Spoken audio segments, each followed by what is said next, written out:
Hi guys, I'm Afshan and I'm a social media and brand consultant, and today I'm going to be teaching you guys how to do a social media audit. So social media audits are super important for anyone who has an existing brand, whether that's personal or maybe a company, if you run a cafe or if you have a bigger business, whatever that might mean.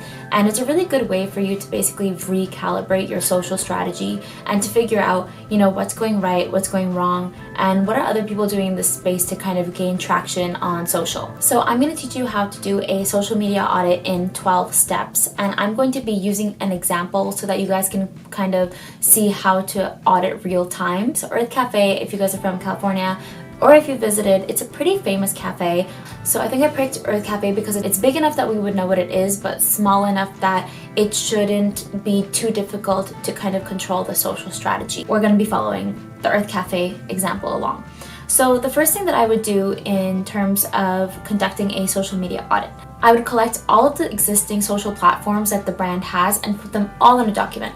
I personally have a template that works for me. I will also be uploading a template for you guys to use, I hope, which you can probably find here linked below. Select all the platforms and put them in this doc. So that means if your brand is on LinkedIn, Facebook, Instagram, TikTok, Snapchat, Twitter, then I would put them on that doc to kind of track along, what's happening on each platform, because when we talk about social strategies, we mean all of our social presence. So it's super important not to neglect anything or any social platform that we might be on. The first thing that I would do when we kind of have all of these spread across in a nice organized way are all of the handles the same.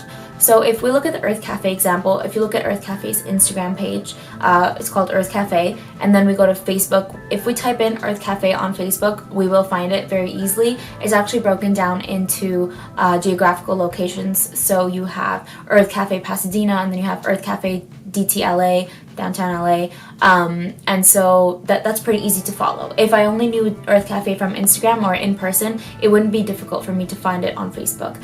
And then if we go on Twitter, again, it's just called Urth Cafe. So having that consistency in handles is super important, because if I only know the brand from in person, then I want to be able to really easily find this brand on all forms of social media so that I could follow it and keep up, because we kind of want to build that brand loyalty. The second thing I would do is to look at the profile pictures of all of the social medias. So are they similar? Are they the same? I would argue that you don't need to have the exact same picture for every social platform, but at the same time, they should be similar enough that the consumer doesn't get confused if this is a different brand or not on different social media platforms. So if you look at the Urth Cafe example, as you can see in the profile pictures on Instagram, on Twitter, and then on Facebook, they all have the same profile picture that they're using, which is good. It's their logo. That's good, because if I stumble upon the Urth Cafe Instagram, I'm not confused if it's the same Urth Cafe I saw in person or the same one that my sister's shouting. Okay, so after I look at the profile pictures, I'm going to look at the bios. Are they telling me the same thing about what this brand kind of gives me as a consumer? So you can see here the Instagram bio, really short and sweet, and then the Twitter one, a little bit longer, but generally the same vibe, talking about the coffees, teas, organic, healthy. And so no matter if I came at it from the Instagram angle, Twitter angle, I would probably find out the same things about the brand. The next thing I would do are look at the color palette and the general design. So looks like Urth Cafe doesn't really have a color palette that they're really using on their Instagram, but yeah, that's definitely something to look for. I would note that down in my audit. Color palette isn't really the same, and well, they're not really using designs. I mean, we can see here in one of the promo pictures that they're using, there's like, it would be difficult to see that would be about Urth Cafe if I was mindlessly scrolling through my Insta feed, because it doesn't really show anything about the brand. Like, we know that the logo has like green tint, but there's nothing green about this. Doesn't scream Urth Cafe to me, so I might not stop on it. So you guys can probably see how that's bad. So definitely using some of that same color palette in all of social posts, or especially all of the promotional ones, not the user-generated content. That would be pretty important here. The next thing I would do is I would list out my competitors. Obviously, if this is your business, you know who your competitors are. So I would start looking at what they're actually doing. Here we have this as a competitor, just for an example. And a really quick way to find competitors if you're confused or if you're a freelancer or consultant doing this for somebody else is just here on the Instagram page. It's really easy to just press that arrow, and then you're gonna have like a few similar Instagram pages. I would go with this one, Portos. They would be a competitor in my opinion. Next thing I would look at, number 7, is your messaging consistent? So across social platforms, no matter which social platform, am I as a consumer walking away with the same general messages about your brand?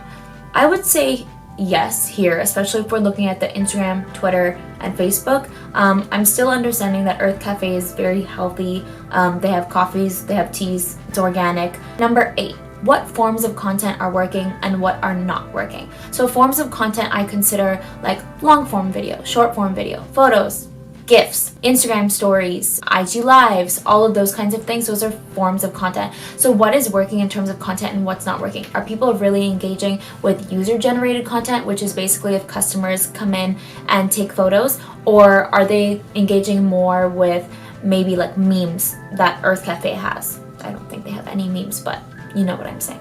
Number 9, how are people engaging on each platform? Oftentimes we see Twitter kind of turn into this customer service platform. So we should look at, are people using Twitter for customer service issues sometimes, and even Instagram that can happen to it as well. So it's really important to see, are we actually putting the right amount of manpower behind this platform to make sure all of those concerns are addressed, because we don't want this kind of like PR scandal to happen where people are blowing up our Twitter and everyone can see all of the issues that are going on. We definitely don't want that to happen. So we want to make sure that we're engaging with the customers on each social platform in the right way. Number 10 is to start going through the analytics. So each of these platforms, if you have a business profile, will provide you with some pretty good analytics. TikTok, Instagram, Facebook, Twitter. No, actually, I don't know if Twitter has one. I'm not a Twitter expert, but I would definitely look into that and see, what is happening in the analytics, what's getting shared a lot, what's getting commented on a lot, and what's getting liked a lot. And that way you can kind of start to tweak your content strategy as well, because content strategy is obviously such a huge part of social strategy. It is literally social strategy, so I would not neglect that. And then equally as important, number 11 is your qualitative insights. So this I like to do it through just a manual audit to start to look at certain things like what kind of color palettes are your audience kind of liking at the moment? Warmer, more blue, colder tones, or is it pictures with faces that they're actually engaging with, or is it videos of, how to make the pastry that we have at Urth Cafe? Those are all super important things to look at, just qualitative insights that we can kind of gather, and then note those down on your template or Excel doc. So number 12, finally, we're almost done.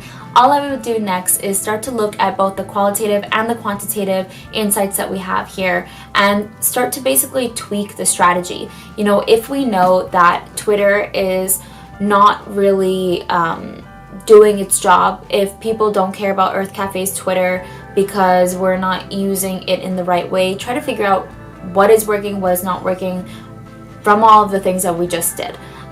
So if the text heavy things aren't doing well, or the funny memes and the user generated content is doing pretty well, make a competition of, whoever has the best picture of our matcha latte wins a competition and gets like 2 free matcha lattes.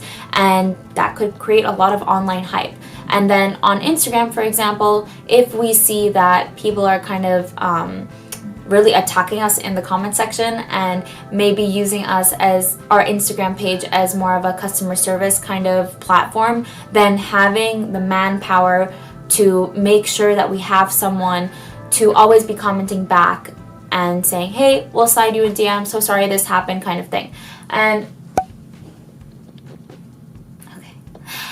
And finally, what I would do is I would make sure to set up monitoring laws. So every social platform should essentially have a structured way to monitor how consumers are interacting with it. So obviously on Instagram, people can comment on your posts. On Twitter, people can tweet at you and repost your stuff. So I would definitely have some guidelines as to how your social media manager can actually respond to customers no matter which way they're trying to turn the conversation. I would do a social media audit every 6 months or every year. Or if you have a milestone or a major change in your business, because you always have to be keeping up with the times, and if you're not doing that, then you're just not optimizing your social channels and probably just not optimizing your profits. So I would definitely do this at least every 6 months. Yes, I would definitely do this at least every 6 months or every time you kind of have a new campaign, something like that. So that's how you do a social media audit. If you guys think that you need any help, if you are a personal brand or you have a business or you think you just want to do a social media audit on someone else, then let me know. You can always reach out at www.lifesforsocial.com and fill out a contact form. And if you want to book a free consult with me, I do free first 20-minute consults. You can also do that by filling out a contact form on lifesforsocial.com. Thanks, guys.